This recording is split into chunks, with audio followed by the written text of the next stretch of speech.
The big game is fast approaching, but wait, you still haven't got your tickets. You've spent hours searching, but you're still confused about ticket prices. Time to stop searching. Visit ticketcompare.com. We compare ticket prices for all the popular leagues and tournaments for you. We work only with the most trustworthy sites, so you can have peace of mind when buying your tickets. Compare prices, buy tickets, get to the game. Ticketcompare.com. Buying tickets made simple.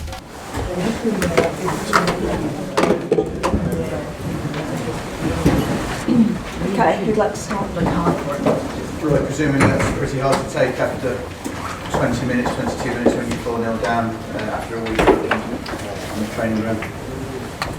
Well, I don't know whether week working on the training ground comes in as such. I mean, every defeat comes after some work on the training ground. I don't know that has any relevance. I mean, it came very hard to take because we conceded 2 goals from corner kicks, which is something which we haven't been, doing recently. We've been quite strong at avoiding those goals, which was hard to take for us.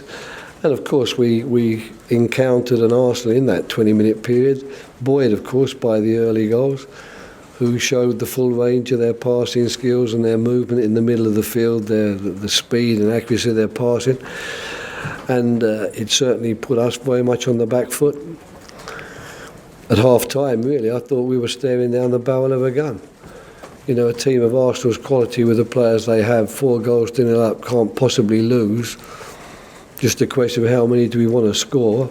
I think had we not marshalled ourselves and shown the character that the players showed in the second half, showed the desire and produced the work rate and the energy they did in the second half, it would have been an avalanche.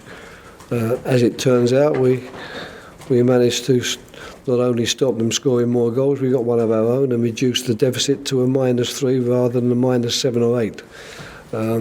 But they aren't positives, those things, really. The game was over very early for us today, at 2-0 after 7 or 8 minutes, or whatever it was. At the Emirates against Arsenal, that's not a good position to be in. You spoke, I think, last week a bit about maybe looking to bring some more players in for the window. Was there anything out there today, any particular areas of the team that you want to strengthen, maybe to give yourself a bit more rhythm? Well, it depends which half you're looking at, I suppose, really, doesn't it? You know, if you're looking at the game in the second half, I think a fair-minded person might think, actually, they're not too bad. And if you're talking about a team in the lower half of the table, they're not that bad a team, and their players are not that bad either. I think the major problem for us is the players we keep losing. You know, we've lost 2 to cruciate ligament injuries. We've lost 1 to a medial knee ligament. We've lost Loftus-Cheek to an ankle ligament. We've probably lost Johan Cabaye to an ankle ligament.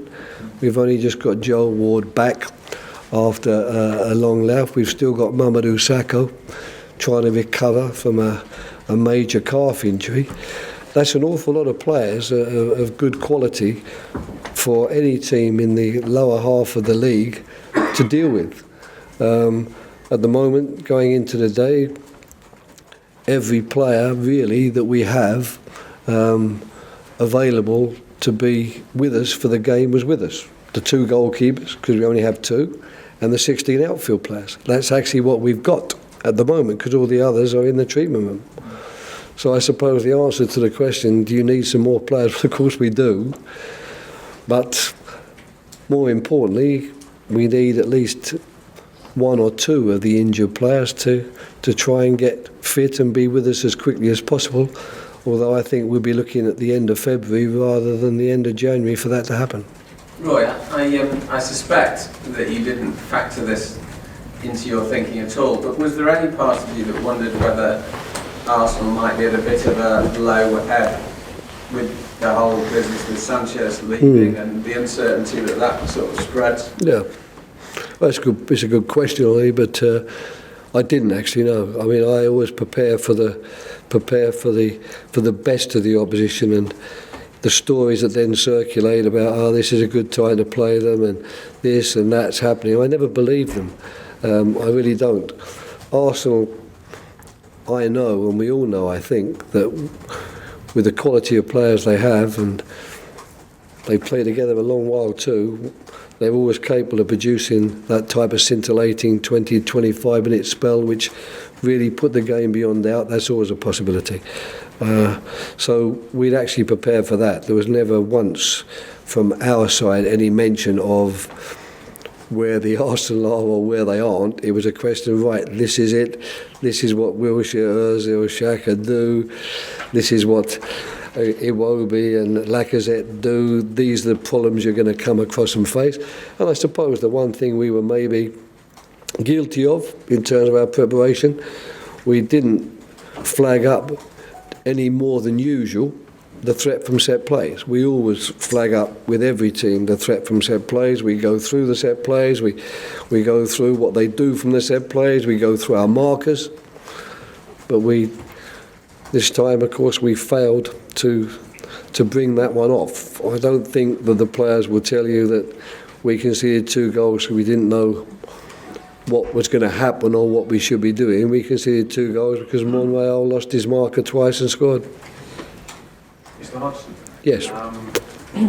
With Benteke up front and Zaha and Saka either side of him, that was a very attack-minded team that you found at the start of the game. With hindsight, was that a little cavalier? Well, I don't think we were cavalier at any stage of the game. The fact is, as I've just pointed out, if you look at the players we have on the bench, there were players there who've hardly played. I mean, for example, Lee hasn't played a game in the first team. Perhaps Suarez hasn't played a Premier League game in the first team. Damien Delaney's played 1 game right at the very start in the first team. Jaida Riedewald's played 2 games in the first team. Who has? Joel Ward is only just back from injury, and Andros Townsend made a remarkable recovery to sit on the bench. To be quite frank, when I left the training session on Thursday, as far as I was concerned, he was still injured. It was quite amazing when I got in on Friday and they said, listen, you might actually just be able to use him on the bench, but not from the start. So I don't think that, given the players that we had at our disposition for this game, that we made too many mistakes in terms of who played. I think we shut the door a little bit too late in playing more of a 5-man midfield than a 4-man midfield.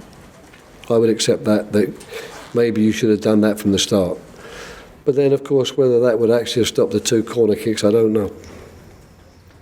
Okay. At one point during the game in the second half, you seem to be asking Wilfried Zaha to stop concentrating on the crowd and to engage with the game. Is that actually what happened?